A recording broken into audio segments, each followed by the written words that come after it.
வணக்கம். இன்னைக்கு தேதி 22 மார்ச் 2025 சனிக்கிழமை.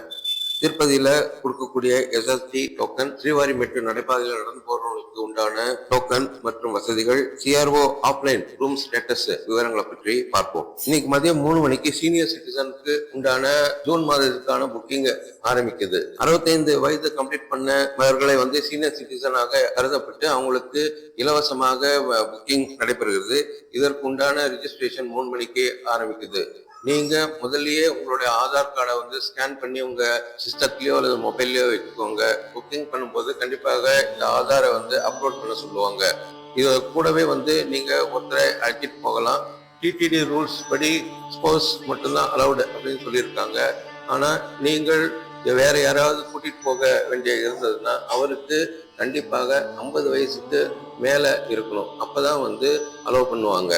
அதனால இன்னைக்கு 3 மணிக்கு கண்டிப்பாக நீங்க திருமலைக்கு போற ஐடியா இருந்ததுன்னா இந்த வாய்ப்பை பயன்படுத்திக்கோங்க. திருப்பதியில நேரடியாக சர்வ தரிசனத்துக்கு போறவங்களுக்கு எஸ்எஸ்டி டோக்கன் கொடுக்குறாங்க. இந்த எஸ்எஸ்டி டோக்கன்ல தரிசனத்துக்கு உண்டான தேதி மற்றும் டைம் முதலே பிரிண்ட் பண்ணி கொடுத்துறாங்க. இந்த டைம்ல நீங்க நேரடியாக லைன்ல ஜாயின் பண்ணி நீங்க தரிசனத்தை சீக்கிரம் முடிச்சுக்கலாம். இதை தவிர எந்த டோக்கனுமே இல்லாம நேரடியாக சர்வ தரிசனத்துக்கும் போகலாம். இந்த 2 வாய்ப்புகள் இருக்கு. இந்த எஸ்எஸ்டி டோக்கன் திருப்பதியில தினமும் இரவு 9 மணிக்கு மேல 3 இடத்துல கொடுக்குறாங்க. ரயில்வே ஸ்டேஷன் பக்கத்துல இருக்கக்கூடிய விஷ்ணு நிவாசம், பஸ் ஸ்டாண்ட் பக்கத்துல இருக்கக்கூடிய ஸ்ரீனிவாசம், அலிப்பிரி நடைபாதை பஸ் ஸ்டாண்டுக்கு பக்கத்துல இருக்கக்கூடிய பூதேவி காம்ப்ளெக்ஸ், இந்த 3 இடத்துலயும் இரவு 9 மணிக்கு மேல மறுநாளைக்கு உண்டான டோக்கன் கொடுக்குறாங்க. மறுநாள் மதியானம் 1 மணில இருந்து இரவு 9 அல்லது 10 மணிக்கு உண்டான ஸ்லாட்டுக்கான டோக்கன் கொடுக்குறாங்க. சராசரியாக ஒரு நாளைக்கு 12,000 டோக்கன் 14,000 டோக்கன் வரைக்கும் கொடுக்குறாங்க. அந்த டோக்கன் தொடர்ச்சியாக கொடுத்து முடித்த பிறகு அதற்கு மறுநாளுக்கு உண்டான 2 அல்லது 3 ஸ்லாட்டு, 3 மணி 4 மணி அந்த மாதிரி இருக்கக்கூடிய ஸ்லாட்டை இந்த ஸ்லாட்டுக்கு உண்டான டோக்கன் கொடுக்குறாங்க. இது ஒவ்வொரு நாளும் இந்த எண்ணிக்கை மாறிக்கிட்டே இருக்கும். அன்றைக்கு இருக்கக்கூடிய பக்தர்களுடைய எண்ணிக்கை மற்றும் அன்று கோவிலில் நடக்கக்கூடிய பூஜை இதையெல்லாம் பொறுத்து மாறும். ஆனா சராசரியாக 12,000 டோக்கன் வரைக்கும் கண்டிப்பா கொடுக்குறாங்க. அதுபடி நேற்று இரவு இன்னைக்கு சனிக்கிழமைக்கு உண்டான 10,000 டோக்கன் கரெக்டா கொடுக்க ஆரம்பிச்சாங்க. இந்த 10,000 டோக்கன் கொடுக்க ஆரம்பிச்ச 3 மணி நேரத்துல கொடுத்து முடிச்சுட்டாங்க. அதாவது 12 மணிக்கு சுமார்ல கொடுத்து முடிச்சுட்டாங்க. அதற்கு பிறகு நாளை ஞாயிற்றுக்கிழமைக்கு அதிகாலையில உண்டான 2 ஸ்லாட்டுக்கான டோக்கன் கொடுத்தாங்க. இது கிட்டத்தட்ட 6,000 டோக்கன் கொடுத்தாங்க. ஸோ மொத்தம் நேற்று 16,000 டோக்கன் கொடுத்தாங்க. இந்த டோக்கன் எல்லாம் இன்னைக்கு அதிகாலையில பார்க்கும்போது கொடுத்து முடிச்சுட்டாங்க, தீர்ந்து போயிடுச்சு. அதனால இன்னைக்கு உண்டான எஸ்எஸ்டி டோக்கன் நேற்று ராத்திரியே கொடுத்து முடிச்சுட்டாங்க. அதனால இன்னைக்கு காலையில வர்றவங்க எல்லாம் நேரடியாக சர்வ தரிசனத்துக்கு தான் போகணும். நேரடியாக சர்வ தரிசனத்துக்கு போறதுக்கு 18 மணி நேரம் கிட்டத்தட்ட ஆகுது அப்படிங்கிற தகவல் கொடுத்திருக்காங்க. நீங்க வாரம் பாத்தீங்க அப்படின்னா வியாழன், வெள்ளி, சனி, ஞாயிறு இந்த 4 நாட்கள் எப்பவுமே திருமலையில பக்தர்கள் எண்ணிக்கை அதிகமாகவே இருக்கு. அதை தவிர சனி ஞாயிறு வார விடுமுறை என்பதனால வெள்ளிக்கிழமை இரவு சீக்கிரமே எஸ்எஸ்டி டோக்கன் கொடுத்து முடிச்சிடுறாங்க. அதனால சனிக்கிழமை ஞாயிற்றுக்கிழமையில பொது தரிசனத்துக்கான மக்கள் அதிக அளவுல வர்றதுனால கண்டிப்பாக 18ல இருந்து 20 மணி நேரம் வரைக்கும் தரிசனம் செய்யறதுக்கு நேரம் ஆகுது. அதனால நீங்க திருப்பதியில எந்த புக்கிங் டிக்கெட் இல்லாம நேரடியாக எஸ்எஸ்டி டோக்கன் வாங்கிட்டு போகணும் அப்படின்னா இதை நீங்க மனசுல வச்சுக்கோங்க.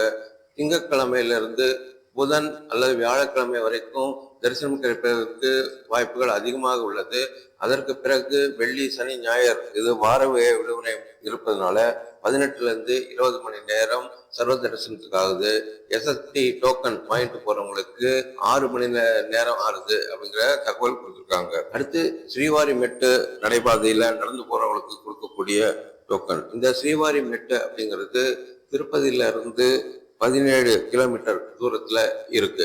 இங்க தினமும் அதிகாலையில நடந்து போறவங்களுக்கு 6 மணிக்கு டோக்கன் கொடுக்குறாங்க. இந்த நடைபாதை அதிகாலை 6 மணில இருந்து சாயங்காலம் 6 மணி வரைக்கும் திறந்திருக்கு.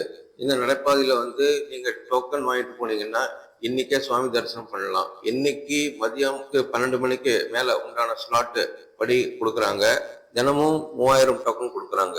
இந்த டோக்கன் இல்லாம கூட நீங்க நடந்து போகலாம். உங்ககிட்ட 300 ரூபா டிக்கெட்டோ அல்லது எந்த டிக்கெட்டுமே இல்லாட்டி கூட இந்த நடைபாதையில வந்து நீங்க நடந்து போகலாம்.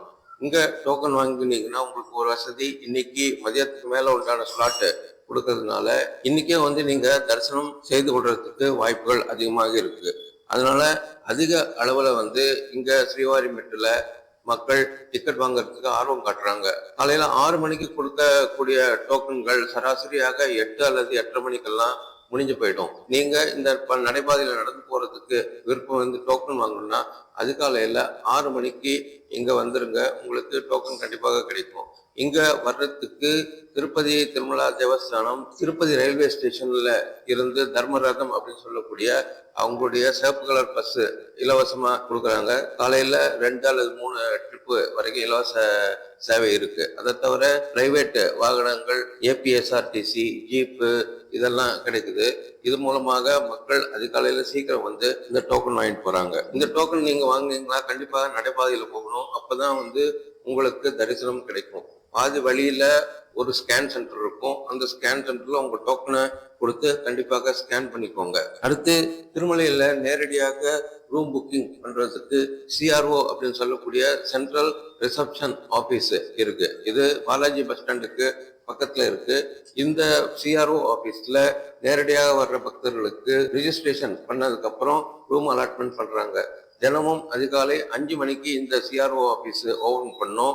அது அலாட்மெண்ட்டை பொறுத்து மாலை 6 மணிலேருந்து 8 மணி வரைக்கும் திறந்திருக்கு. காலை 5 மணிக்கு வந்து ஸ்டேட்டஸ் கொடுத்துருக்காங்க. அதுபடி இன்னைக்கு 1156 ரூம் இன்னைக்கு கோட்டா ரிலீஸ் பண்ணியிருக்காங்க. அதுல 1042 ரூம் காலியாக இருந்தது அப்படின்ட்டு அதிகாலை 5 மணிக்கு இந்த ஸ்டேட்டஸ் கொடுத்தாங்க. முதலில் வர 1156 பக்தர்களுக்கு உடனே இந்த ரூம் அலாட்மெண்ட் கிடைச்சிடும். அங்க பேஸ்மெண்ட்ல ஒரு ஆபீஸ் இருக்கும். அதுல நீங்க உங்களோட ஆதார் கார்டு ஜெராக்ஸ், உங்களோட மொபைல் நம்பர் இதை கொடுத்து பதிவு பண்ணிட்டு வந்துடணும். பதிவு பண்ணதுக்கு அப்புறம் உங்களுக்கு ஒரு ஸ்லிப்பு கொடுப்பாங்க. அதுல வந்து சீரியல் நம்பர் இருக்கும்.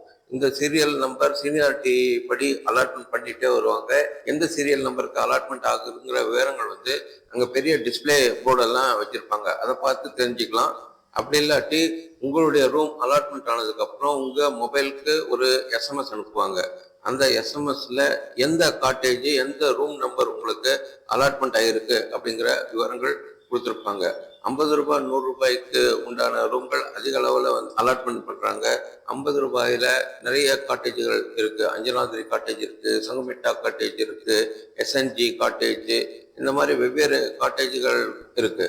அதை வந்து உங்களோட டோக்கன்ல குறிப்பிட்டிருப்பாங்க. அந்த எஸ்எம்எஸ்ல எந்த காட்டேஜ் கொடுத்துருக்காங்களோ அதற்குண்டான என்கொயரி ஆபீஸ் இருக்கும். அங்க போய் ஆன்லைன்ல தான் வந்து நீங்க பேமெண்ட் பண்ணணும். இங்க GPay, debit card, credit card மூலமா தான் பேமெண்ட் அக்செப்ட் பண்ணுவாங்க. ஒரு நாளைக்கு வாடகை 50 ரூபாய் அல்லது 100 ரூபாய். அது கூட காஷன் டெபாசிட் 500 ரூபாய் சேர்த்து வாங்கிக்குவாங்க.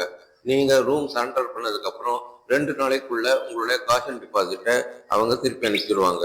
நேரடியாக வந்து இது புக் பண்ணணும் அப்படின்னா அதிகாலையில 5 மணிலேருந்து 7 மணிக்குள்ள இருந்தீங்கன்னா கண்டிப்பாக உங்களுக்கு ரூம் உடனே அலாட்மெண்ட் கிடைக்கும். அதற்கு பிறகு காலியாக தான் ரூம் அலாட்மெண்ட் கிடைக்கும். மதியத்துக்கு பிறகு 2-3 மணிக்கு மேல வந்தீங்கன்னா ரூம் கிடைக்கிறதுக்கு சான்சஸ் வந்து மிக குறைவாக தான் இருக்கு. ரூம் கிடைக்காதவங்களோ அல்லது தனியாக வர்றவங்களுக்கு வந்து தங்கக்கூடியதுக்கு பிஏசி அப்படின்னு சொல்லக்கூடிய பப்ளிக் அம்யூனிட்டி சென்டர்ஸ் அப்படின்னு வச்சிருக்காங்க. இங்க ரூம் கிடையாது. ஆனா பெரிய ஹால்ல வந்து நிறைய லாக்கர்ஸ் எல்லாம் வச்சிருப்பாங்க. நீங்க போய் ரிஜிஸ்ட்ரேஷன் பண்ணீங்கன்னா உங்களுக்கு வந்து ஒரு லாக்கர் அலாட்மெண்ட் பண்ணுவாங்க. அந்த லாக்கர் அலாட்மெண்ட்ல உங்களுடைய லக்கேஜ் மற்ற பொருட்களை எல்லாம் வச்சுட்டு நீங்க அங்கேயே தங்கிக்கலாம். அதை தவிர இந்த பிஎஸ்சியில டாய்லெட், பாத்ரூம் போன்ற இதர வசதிகள் இருக்கிறதுனால அதை வந்து அதிக மக்கள் வந்து உபயோகிக்கிறாங்க. ரூம் கிடைக்கிற வரைக்கும் வெயிட் பண்ணாம இந்த மாதிரி ஃபெசிலிட்டியை கூட நீங்க உபயோகப்படுத்திக்கலாம். அதற்காக பெருசாக மாதவ நிலையம் மற்றும் பத்மநாப நிலையம் அப்படிங்கிற இடத்துல வந்து அதிக அளவு லாக்கர்ஸ்கள் வந்து அவைலபிலிட்டியா இருக்கு. இது சிஆர்ஓ ஆபீஸ்க்கு ரொம்ப பக்கத்திலேயே இருக்கு. அதனால உங்களுக்கு ரூம் கிடைக்கலையா இல்ல தனியா போனீங்கன்னா இந்த ஃபெசிலிட்டி வந்து உபயோகப்படுத்திக்கோங்க. இறுதியாக நேற்று தரிசனம் செய்த பக்தர்கள் விவரம். நேற்று 64,170 பேர் தரிசனம் பண்ணியிருக்காங்க. 26,821 பேரு குடிக்காணிக்கை செலுத்தியிருக்காங்க. 3.98 கோடி நேற்று சுவாமியின் உண்டி வருமானம். எந்த விதமான டோக்கனும் இல்லாமல் நேரடியாக சர்வ தரிசனம் செய்வதற்கு 18 மணி நேரம் ஆச்சு அப்படின்னு சொல்லியிருந்தாங்க. நேற்று இந்த பக்தர்கள் எல்லா கம்பார்ட்மெண்ட்டும், அதாவது 31 கம்பார்ட்மெண்ட்ல சர்வ தரிசனத்துக்கு உண்டான பக்தர்கள் வெயிட் பண்ண வச்சிருக்காங்க அப்படிங்கிற தகவல் கொடுத்துருக்காங்க. இது போல இந்த சேனல்ல டெய்லி நம்ம திருமலையில் நடக்கக்கூடிய விவரங்களை பற்றி அப்டேட் கொடுத்துட்டே இருக்கும். நீங்க திருமலையில இருந்தீங்கன்னா தற்போது அங்கு இருக்கக்கூடிய நிலவரம் மற்றும் உங்களுடைய தரிசன விவரங்களை அப்டேட் பண்ணீங்கன்னா அதை மற்ற நண்பர்களுக்கும் உதவியாக இருக்கும். நன்றி, வணக்கம்.